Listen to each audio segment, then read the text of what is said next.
All right. Well, I think we are good to go. Cool. Well, very good morning and welcome to everyone to our roundtable on buyer accountability. So to start with, my name is Jarrett Guajardo. I'm the Director of Children at Risk's Center to End the Trafficking and Exploitation of Children. And my team and I have been very excited to put this event together over the past few months. And at the heart of what we wanted to accomplish was give some background and context for one of the bills that passed last legislative session, which is House Bill 1540. So that was just passed in the 87th Texas legislative session, came into effect this past September 1st, 2021. And HB 1540 is the Texas Human Trafficking Prevention Task Force Omnibus Bill. So there's a variety of measures in there, but today we're gonna zero in on one of those that really takes a significant step forward toward realizing the Texas model of combating sex trafficking. And the Texas model is a vision for putting the weight of accountability for the harm and exploitation inherent in the commercial sex market, putting that full weight on those who purchase sex, the buyers, through increased penalties for those buyers. And so the approach is really to target the demand side of the commercial sex market. And we've compiled a briefer that pulls together a variety of evidence related to this model. But some of that evidence documents that really the demand for commercial sex is inextricably linked to driving the trafficking of vulnerable victims. And the majority of sex trafficking victims are actually children when they are first trafficked. So we're going to talk about HB 1540 and how it increases buyer accountability in a way that we hope reduces the demand for commercial sex. And this bill does so by making solicitation of sex a state felony on the first offense. And Texas is actually the first state in the country to take buyer accountability to such a high level. So really this is the Texas model for others to learn from, and law enforcement agencies across the state are already very busy conducting major stings and operations to implement these increased penalties. And in fact, last week, the Texas Attorney General's office made the announcement that at least there's been at least 730 buyer felony arrests based on this law coming into effect just within the first 4 months, so from September through December. And so we're here to talk about what that means. And as we'll hear today with our esteemed roundtable participants, laws and law enforcement are a critical part of the equation, but cultural change is just as important to support law enforcement efforts, as well as complementary and different approaches as to how we handle the victims of these illegal transactions as well. So we all have a role to play and a responsibility to change the way that we think about commercial sex to be a part of the wider shift of practices and norms that it will really take for demand reduction to work. So that's what brings us all to here today. And we are excited to start learning from those who've been part of this movement for some time, from a law enforcement angle and other angles. So I will stop talking and give an introduction to our esteemed roundtable participants. So to begin, we have Dennis Mark, who is the task force coordinator of the Human Trafficking Rescue Alliance, HATRA, based in Houston. We have Lisa Bownds, who is the founder and president of Reflection Ministries of Texas and a survivor leader. And last but not least, we have John Nehme, president and CEO of Allies Against Slavery, been a great partner of ours. And we actually have a fourth participant who could not be live with us here today, but who was kind enough to record some video responses to some of our questions, and that is Commander Kevin Turner, who is the Tarrant County Human Trafficking Task Force Coordinator of Tarrant County Sheriff's Office in their human trafficking unit there. So we are very grateful to have all of these participants take time out of busy Human Trafficking Awareness Month, January, to be here and convey some of their expertise and perspective on buyer accountability. And to kick it off, my first question for everyone is how do y'all think about buyer accountability, and especially why is it important to think about buyer accountability? And maybe I'll kick it to Dennis Mark first. Well, I think, thank you for that introduction, and thank you for this time to be able to be a part of this roundtable. I think when it comes to buyer accountability, working for the last 16, 17 years in this work, a lot of the focus has always been on the victim side of it, on the survivor side of it. And it takes a long time for a person to recover from the trauma they've endured. And so a lot of resources are tied into that. And so I have a good friend that one time said that we are so busy picking bodies out of the river, we're not understanding why the bodies are falling in the river. And so I think the demand suppression side of it really addresses the nature of the trauma that has occurred for many of the victims out there. And so I think buyer accountability kind of shifts that focus now to the prevention side of it. And the more we educate and use this tool and this bill and this law, I think that will give us the proper equipment to do that. And so I think that's what the benefit of that is. Yeah, a shift to prevention. I like that. Lisa, what are your thoughts? I'd say probably as a survivor leader, thank goodness someone else will be held accountable. I definitely understand where Dennis is coming from, and I thank you for the time as well today. But it is a challenge because it is a lengthy lifetime recovery for those that have been victimized, and it is nice to see finally that we are starting to understand what a buyer profile looks like, so that they can be held accountable for their actions, because we all know it's a supply and demand. There wouldn't be victims if there was not the demand for what's happening. And so it's nice to finally hear other people begin to talk and hold others accountable for their actions. I still believe that there is a lot of woundedness that comes along with it for buyers. Why do they feel like this is, there's a whole psychological aspect about why they feel like this is okay. So we still want to make sure that they're still seen as people as well, still need resources in their recovery effort and restoration process, just like a victim would be, because at some point, maybe they have been victimized in their life. And so I think it's just nice to begin having conversations that we haven't had in such a long time, if ever. Yeah, thank you for that. So sending a strong message, but still thinking of them as human as well. Great. And then John? Thanks, Jared. Good morning. It's great to be with everyone today. And Dennis and Lisa articulated it well. I would just add, when I think of accountability, I think of responsibility. And we've been holding individuals engaged in prostitution as responsible solely, essentially, for way too long. And I think we're starting to see that shift now, as Dennis mentioned and Lisa mentioned, towards holding those that are economically driving the industry also responsible. And so that accountability and responsibility piece is starting to show up in operations across the state. It is a key part of prevention. It is a key part of justice and seeing justice occur. And I think the achievement of justice is an important part in that recovery journey for survivors as well, the sense that justice is possible in these cases. And so I think we're starting to see that trend in the data as well, but we're still playing a little catch up as a state. I think we're out in front, as you mentioned, really leading, but it's going to be important over the next few months and years to see how this really takes root. And accountability and responsibility is a true shift in our framework, not just at a policy and legal level, but in a cultural level and training and education where boots meet the ground. Yeah, absolutely. And we'll see where this step forward takes us. So as part of this event, we pulled together some historical data on buyer arrests that was collected by the FBI's NIBR system, the National Incident Based Reporting System. And we were looking at historical trends, and we noticed that both Fort Worth and Dallas had some promising trends there even before this law came into effect, which is why we reached out to our fourth panelist, who is not here, but who recorded some messages, that is Commander Turner.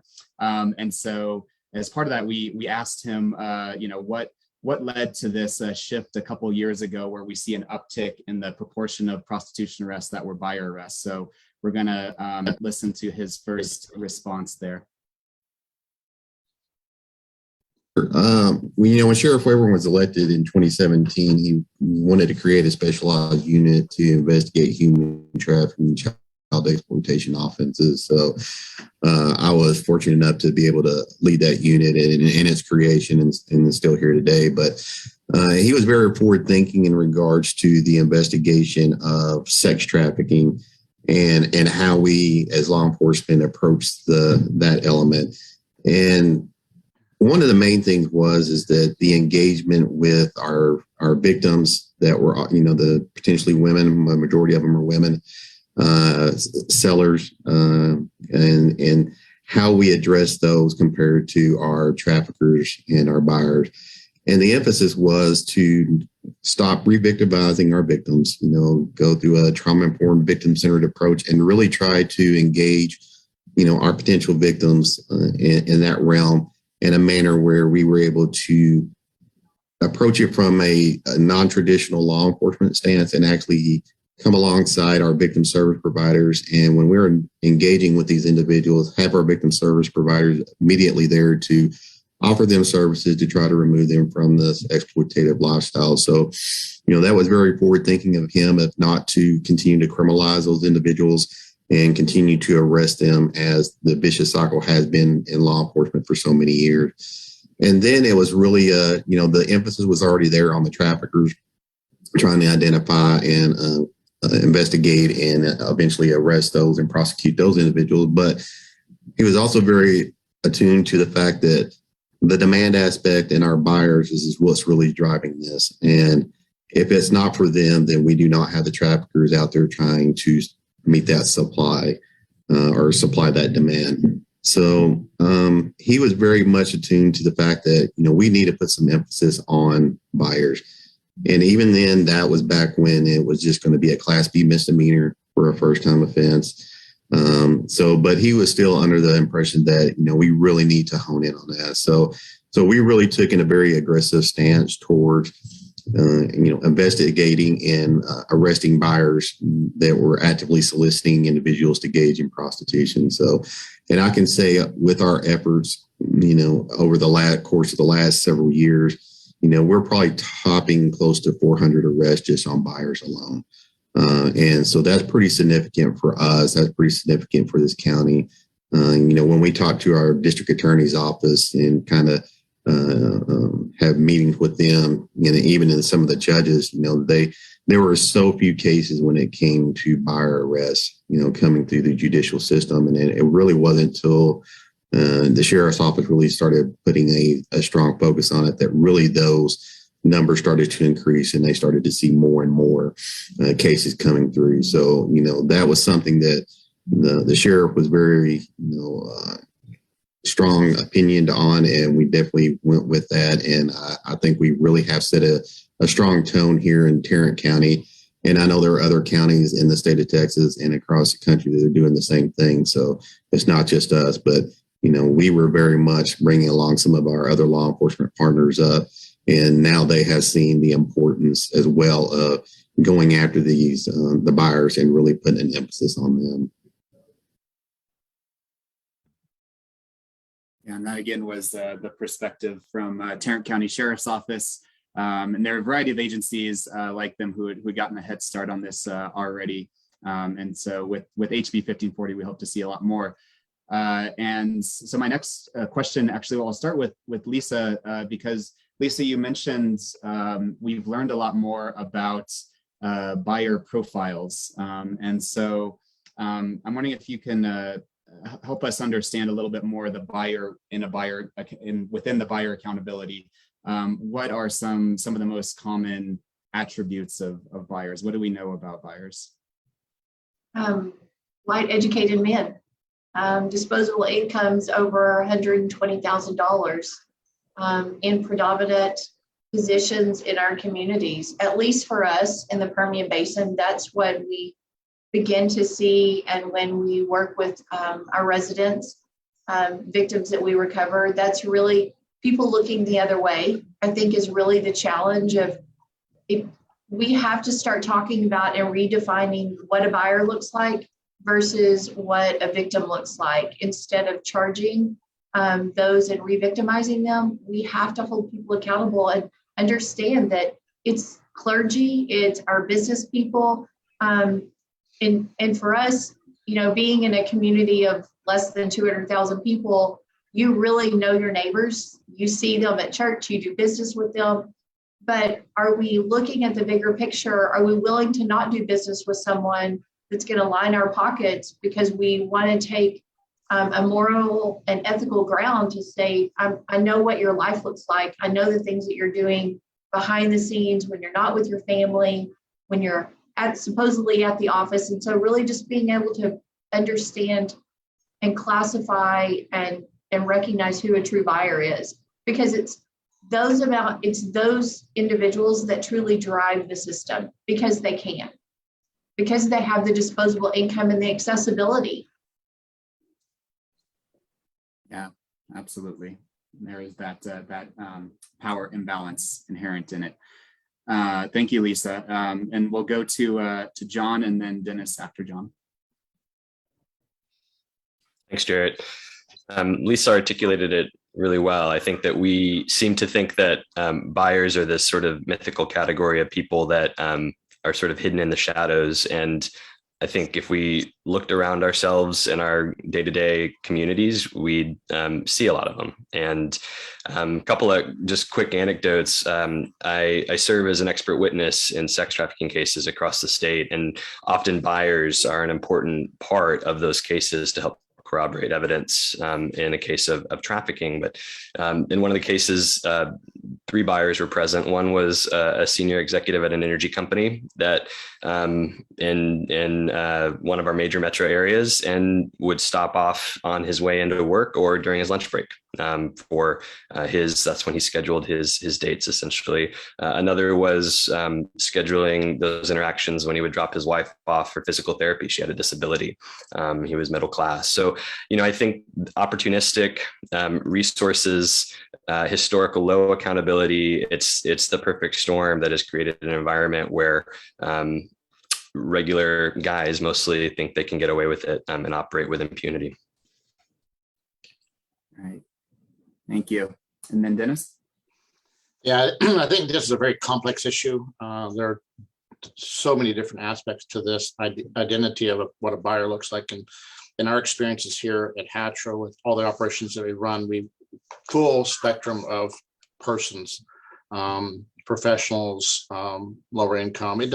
For us, it's all over the place. I think the commonality is the understanding is that there is a unique disconnect between the person and the reality of humanity of the person they're actually encountering. There's a message in the media, entertainment, pornography, whatever that is, to the subjugation of women. And so that gets reinforced in this environment. And so the ads that are posted, the adult entertainment industry, all those things really play into that mindset is created for that persona that men have created about women. And so they are literally looked at as an object to be used. And so that's a part of it. The other part of it is, I think we have a great opportunity here to use this as an educational aspect of that misunderstanding about the humanity aspect of it, but also to the reality of, majority of men, when you can tell at the moment of arrest when a man is a married man and has family. You can see it at the moment of arrest. You can literally physically see his world implode, right? And typically that's the first thing that comes to their mind, that comes out of their mouth when you're talking to them, as what have I done to my family, right? And so I think for the ability for us to take that opportunity to use that messaging in a prevention standpoint of going out and educating men, look, this is not just something simple. This is something that's going to cause long-term devastating effects for you and your family. Not just the economic aspect of it, not the criminality aspect of it, but just the breakdown of the family. It's going to be a critical issue that we can use to address this problem. Yeah, thank you for those perspectives. Yeah, I like how you all put it, and especially just John's notion of like that sometimes we think of buyers as this other that and maybe we forget sometimes that buying is an action. It's not necessarily even a type of person, although there are tendencies with the power dynamics that Lisa was bringing up, but there really is an action that almost anyone is capable of. And so in that sense, we all have a role to play to be sort of like a part of the norms and the culture that mitigates the likelihood of those that we are connected to through various degrees of separation to be a part or not be a part of this. So I have a special question for Lisa now, which is looking at the other side of the equation, which is the reason that we're trying so hard to crack this nut of ridding ourselves of sex trafficking altogether, which is the victims and survivors.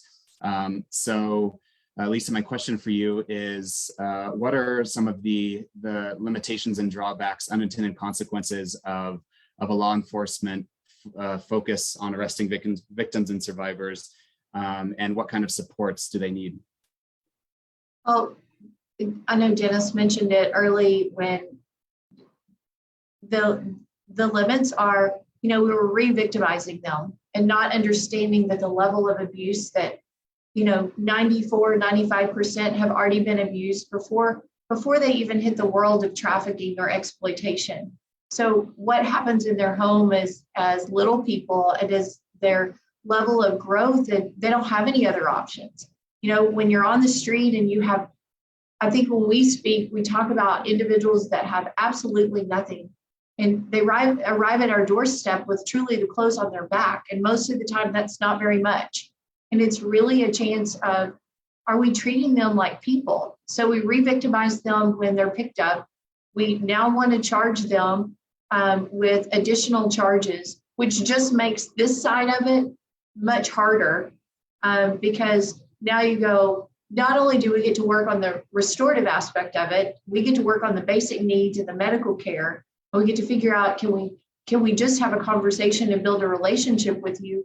But then when we get past all of those things, we go, we got charges all across the United States. We've got charges that keep you from getting a job, getting an apartment, being able to go to school, the hope of anything else. So, and it's months and years and lots of effort. And so I think for us is just the education aspect of, we've got several law enforcement officers in the Permian Basin that have really started to see that shift and understand the level of trauma that comes when they are picked up. They're now starting to go, we want you, every time we possibly have a call, we want an advocate from your agency to be with us, because the way you connect with them is extremely different than what we can connect with. So I think just beginning to see people as people, that they're humans.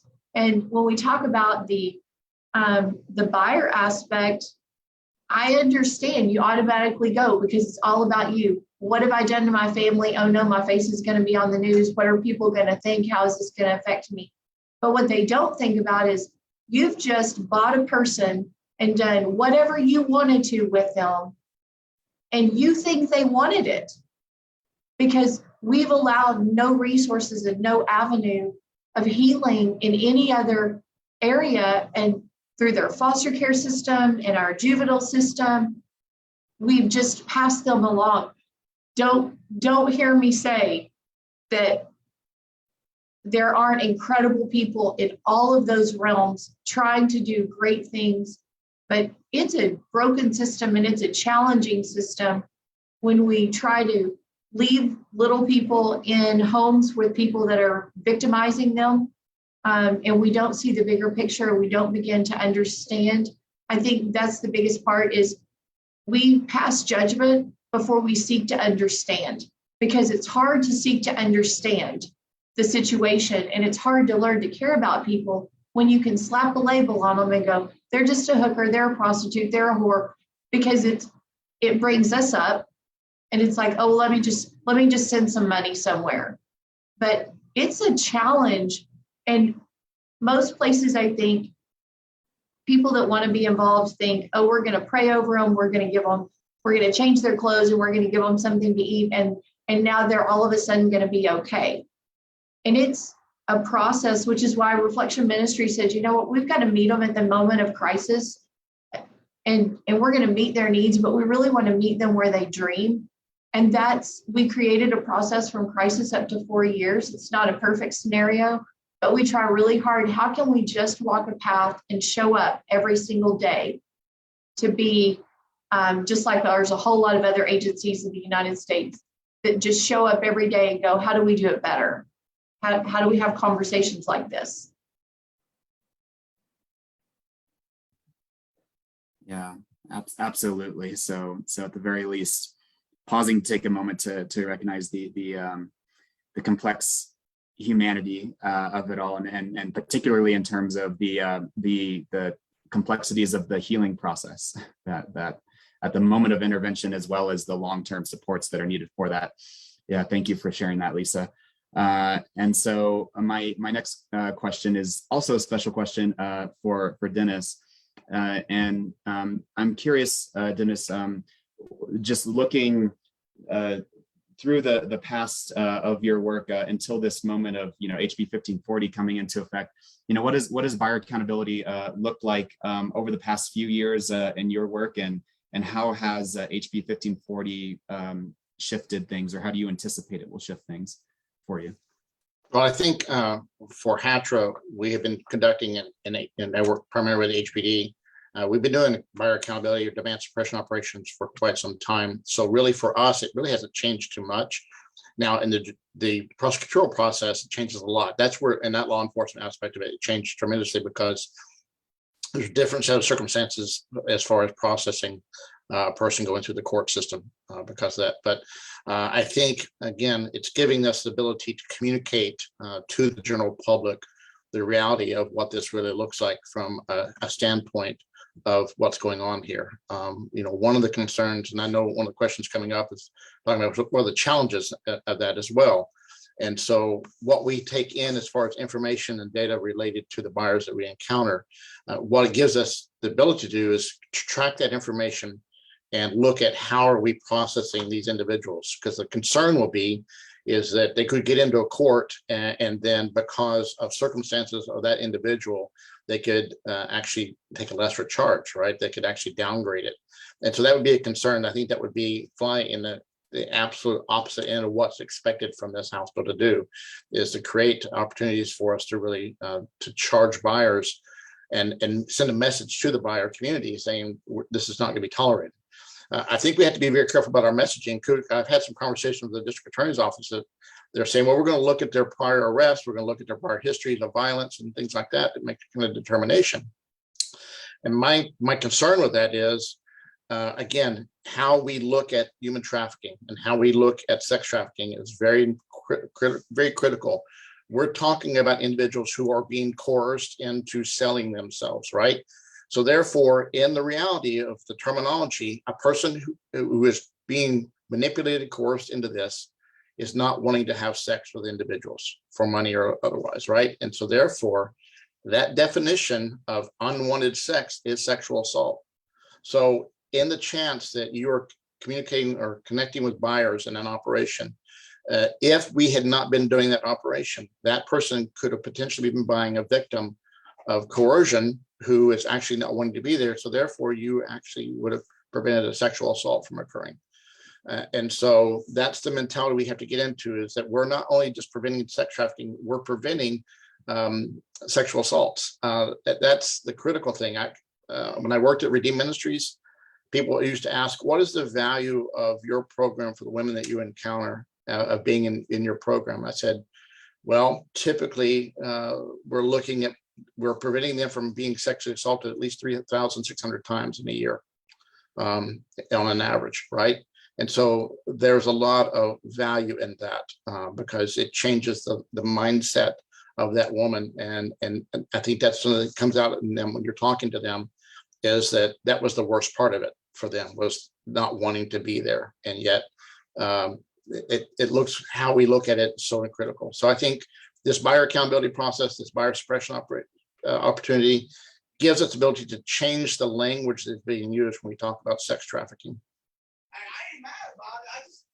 Yeah, thank you. And I think we all hope that it sends that message and communicates the gravity of the situation a bit more. And we all hope that the word is getting out, hopefully quickly. And so we asked a similar question to Commander Turner of the Tarrant County Sheriff's Office about how he's viewed HB 1540 and how that has changed his work. So here's the response. When Sheriff Weber was elected in 2017, when Sheriff Weber,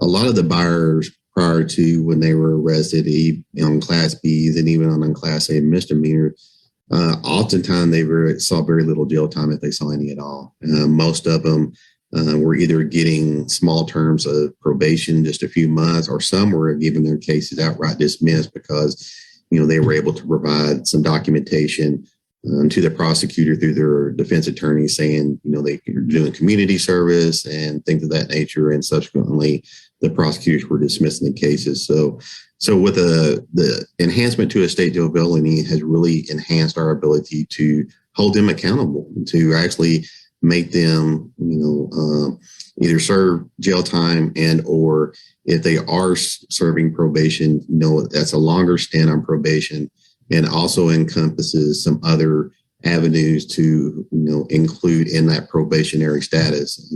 Tarrant County is in the process of trying to create what, normally is called a John School to really have some engagement with these buyers and try to get to the root cause of why are they doing this. Often know, there's the statistics out there and some of the research showing it's either a sex addiction or addiction to pornography, and there's some talking about the over sexualization of, our culture right now and things like that are really driving it. But it's really trying to look at it through a lens of a sexual predator per se, and trying to develop a program that is geared towards really trying to curtail that activity and trying to find what resources are needed to, whether it's behavioral health or something that effect that would encourage these individuals to not to reoffend. And I think that's an important step, because it's not a situation that law enforcement can arrest themselves out of, and that's been notated throughout the country. We need additional elements there. And the community outreach and things of that nature also helps. But, as far as the House bill itself, I think it's really enhanced our effectiveness to be able to do a broader diversion, I should say, of these individuals, and hopefully that they don't reoffend.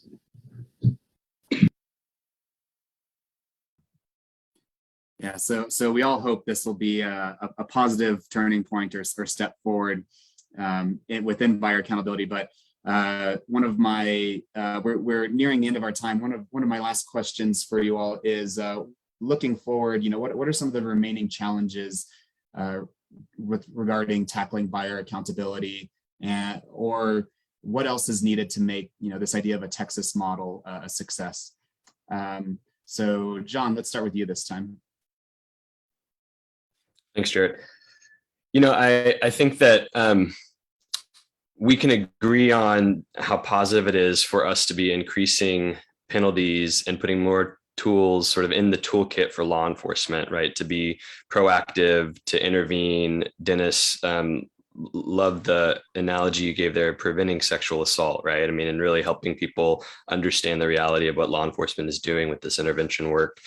I think we can also agree we're not going to be able to arrest our way out of the problem, especially at the scale that we're talking about, right? And so I think we're living in a little bit of that tension between the Texas model taking a real lead with a law enforcement centered approach, and yet we need to sort of catch up with some of the other tools that we need in the toolkit in order to really be proactive about changing hearts and minds on this. I think as I was reflecting for this today, it came to me that we have stringent laws around murder, but we also have an expectation and sort of a societal code as humans that most of us would agree that murder is wrong. And we don't think about that only because of the penalties related to it. We think about it because we recognize something inherently and fundamentally human about the other person and the dignity that's a part of that other person. And so I think we need to get to the same place here where, yes, there is a strong sense of legal and enforcement accountability, and that is a deterrent because the research suggests that that's a deterrent, and that we've changed hearts and minds as well. You know, I have three boys, and so what are the conversations that I'm having with them about basic dignity, about respect, about sex, that helps them sort of see down the road as much as possible to what Dennis highlighted, which is there are decisions I make around my family, around my community that I'm responsible for. And, you know, there's a fundamental human dignity I want to respect as well. So I think there's a bigger package, and we as citizens have a co-responsibility in that. Yes, there's a law enforcement responsibility, but like Lisa talked about, we need to be creating pathways out of the life for individuals who are engaged in that, who want out, that aren't just legal pathways out. And that takes all of us as a community. And we need to be educating and working with young people, modeling healthy relationships, teaching and modeling empathy. And I think we also need to let the penal code settle down for a bit. So I think, you know, we've had some really important changes over the last 4 or 5 years in the penal code that allow for a distinction between buyers and sellers, and the way law enforcement codes those arrests so that we can learn about trends on a citywide or countywide or regional scale. And I think we've done some good work there. And now we actually need to look at the data there and be more, I think, disciplined and diligent about having some consistency there so that we can use that to educate district attorneys, you know, and local communities as well. So that's kind of my high level, you know, working with youth, building empathy, working on the prevention side, increasing tools in the toolkit, and then really engaging citizens and community members and helping shift the narrative. Absolutely. I like the emphasis on using data to track this, and shout out to Allies and their Lighthouse project, in which they're gathering all sorts of data, great data, including data on arrests that hopefully will allow us to track this much more effectively. So Lisa, I'll give it to you next. I like what John said. I'm probably always going to say we need to be more intentional about what our restorative care looks like. There needs to be accountability for agencies. How do we really partner together so that we're really providing quality care for those that enter our doors? But I also like what John said about really the classification of, we all know murder is wrong, and we all know the consequences because if we take a life. But I think what people don't understand is trafficking victims would probably wish you would just take their life because you have taken their life. From the time that they have first been exploited and abused in whatever fashion that is, and continue to be sold and raped. Let's just call it what it is. It's rape. It is sexual assault. And when you're in that position and you're talking about on a low number being sold 15 to 20 times a day, I mean, what is it that you actually have to live for? You have no home, you have no dignity. Every ounce of what you do is just to survive. So we've essentially taken their life. They're just still breathing. And so I think for us, it's how do we change the family culture? Because it starts in our families, it starts in our schools, it starts with our community leaders seeing a bigger picture and saying, we're going to be really intentional about what do our teachers see? Are we providing resources for them? What happens next? Because they're on the front lines.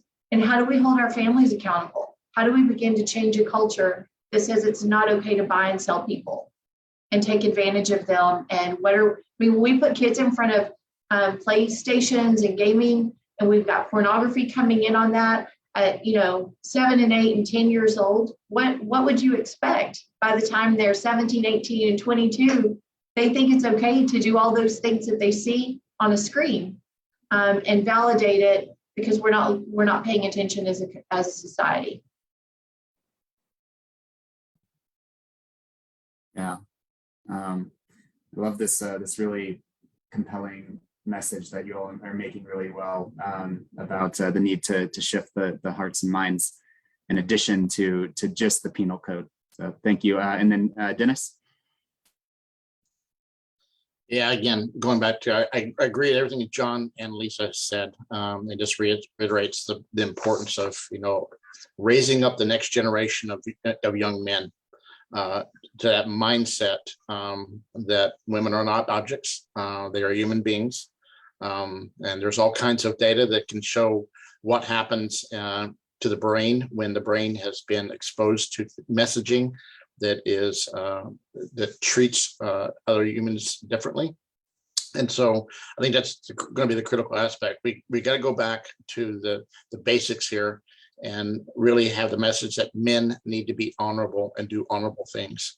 And that's it. And a part of that honor is how we treat other human beings with dignity and respect. And so it's hard to do that in the world today because that's kind of countercultural. And so I think that's something that we have to do very importantly to get the message out, to raise the next generation of young men to be those men who are going to be honorable in all that they do. Yeah, how to treat human beings with respect, and that ties into my final question, which is a special question for John.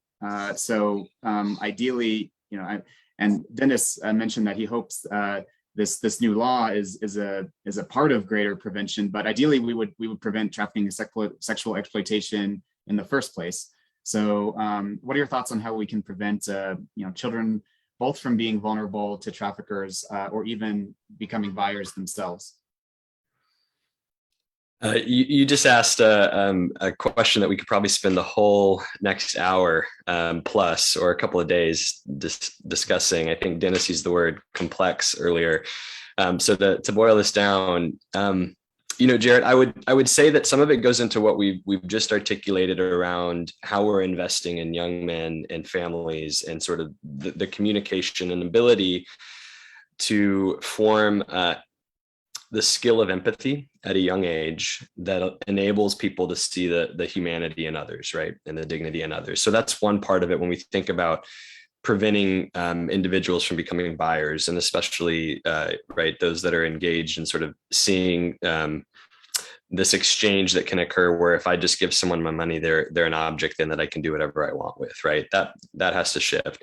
I think though, Lisa talked about this quite a bit. How do we reduce vulnerabilities, right? For those that, yes, may be become victims of sex trafficking, but also may be trapped in prostitution because they don't have options or don't feel like they have options or have experienced recriminalization.